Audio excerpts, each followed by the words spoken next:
Another potential domestic terror attack in the nation's capital. The threat is driven by a QAnon conspiracy theory that former President Donald Trump will be inaugurated today on Thursday, March 4th.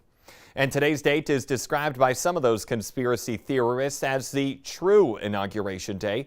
March 4th was previously known as the Inauguration Day until the 20th Amendment changed that in the 1930s. New this morning, the U.S. House has passed legislation that would bring sweeping changes to U.S. election law. The so-called For the People Act passed late last night by a vote of 220 to 210. One Democrat, all House Republicans voted against it. That bill would expand access to voting by creating automatic voter registration while also expanding access to early and absentee voting. It would restore the voting rights of formerly incarcerated Americans, restrict partisan gerrymandering, and it would strengthen oversight of political lobbying and campaign finance. The bill also prevents members of Congress from serving on corporate boards, and it requires presidents to release their tax returns. The bill will now head to the Senate. Republican and Democratic legislative leaders are finalizing a resolution to expel a North Dakota House member accused of threatening and sexually harassing women at the state capitol. House Majority Leader Chet Pollard says a resolution to expel GOP Representative Luke Simons, on your screen right now, will be introduced on the House floor today. Pollard and Democratic House Minority Leader Josh Boucher say they worked together over the legislature's mid-session break to craft this expulsion resolution. Simons has denied wrongdoing and declined Republican leadership's request to resign. He says the allegations have been totally misconstrued and taken out of context. It's a call that no first responder wants to take, and that's a call to their own home. But that's exactly what happened to one Lisbon first responder on Tuesday night. A mattress fire ended with her 2-year-old son being flown to a Minnesota hospital. He now has third-degree burns on more than 30% of his body, and he will have surgery on Saturday and Monday with a long road to recovery to follow.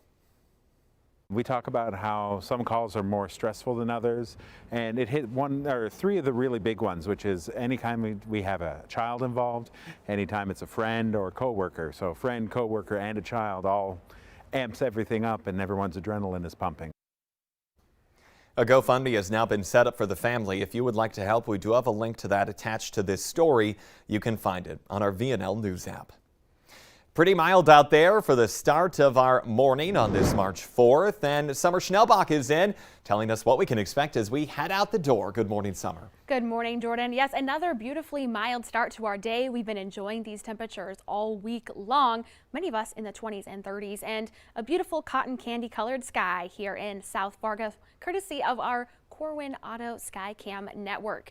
Temperatures are mostly in the 20s and even a few 30s on the board. 21 in Baudette and Langdon at this hour, 26 in Devil's Lake, 23 in Grand Forks, 33 in Fargo, 28 in Devil's Lake, 36 down in Fergus Falls, one of the warmer spots because we have had a narrow band of clouds moving in through Fergus Falls, Detroit Lakes, the Fargo-Moorhead area, and now moving up towards Grand Forks. The extreme northern valley is in the clear.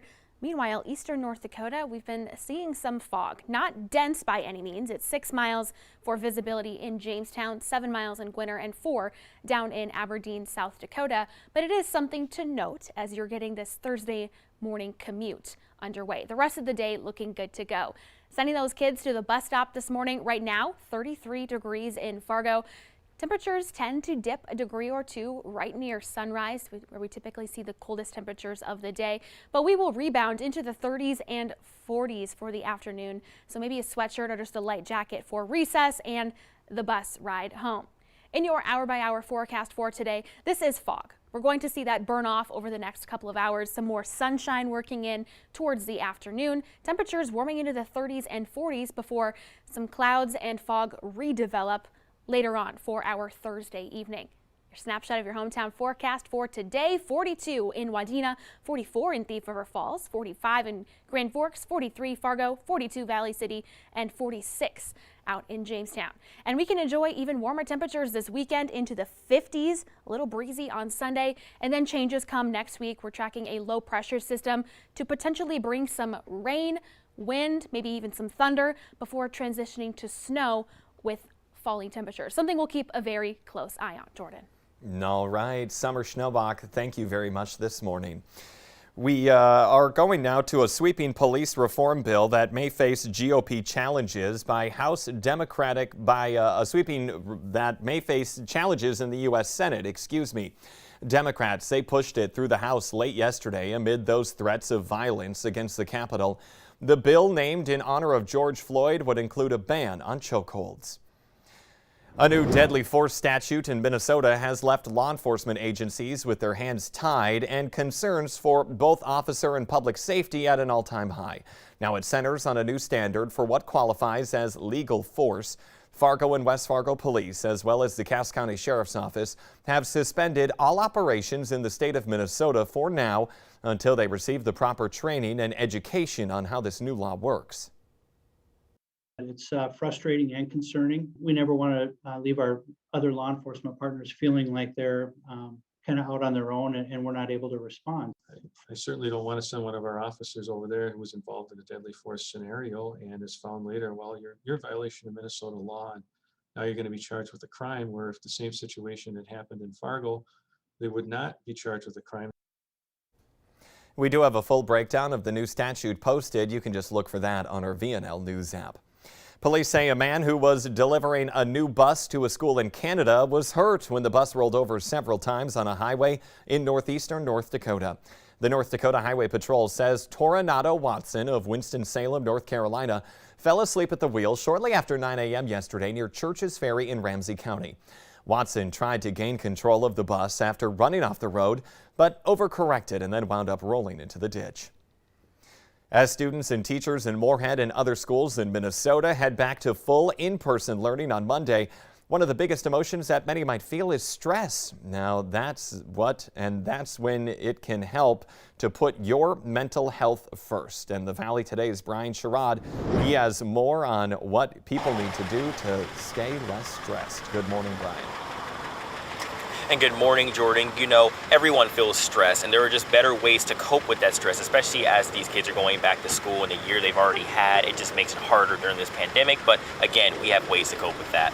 Now, students should remember two things: have structure and support. Structure comes from knowing where your backpack is. If you bring a lunch, prepare it. Have a routine in place so you don't have to rush out of the house in the mornings. You need to have support by talking to someone about the struggles you are having. Parents, provide that space where you can have your kids try, fail, and try again, with knowing everything is going to be okay. Help them with their academics, socialization, and ways to cope appropriately. Teachers, never forget about your self-care. Provide that time to sit down and breathe if you are feeling overwhelmed. Right now, everyone should be living life day by day. Break things down into smaller bits right now, because things change pretty quickly. We want to have some expectations, but we also want to have flexibility. It's really important to know where we are right now. How am I doing today? So teachers should let parents know if their students are just feeling some kind of struggle, but also the same way with parents let the teachers know. That way teachers, parents, and students can have this unity of positiveness, and that way it will cause less stress for the future. Brian Sherrod reporting live. Thank you this morning. Infectious disease experts say that it can't hurt to boost your immune system before you get vaccinated for COVID-19. A strong immune system also helps your body fight the coronavirus. A good diet, it does a lot, and here's a grocery list to help you get started. Wellness experts say vitamin D is important for immunity, and you can find that in mushrooms, liver, tuna, salmon, egg yolks, yogurt, and sunshine. For vitamin C, there is citrus and strawberries, but also bell peppers, broccoli, and spinach.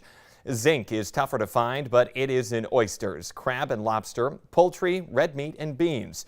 But it's not just diet that you need to pay attention to. Getting a good amount of sleep along with exercising, not being overweight, will help you fight that off. We now want to get the answer to our question of the morning on Facebook. That question today, 37% of women say they pay particular attention to this on a first date. The answer is table manners. The Today Show and CBS This Morning are just about to start, but the Valley Today, it rolls on. More live up-to-the-minute news and weather for you right now on the Fargo CW.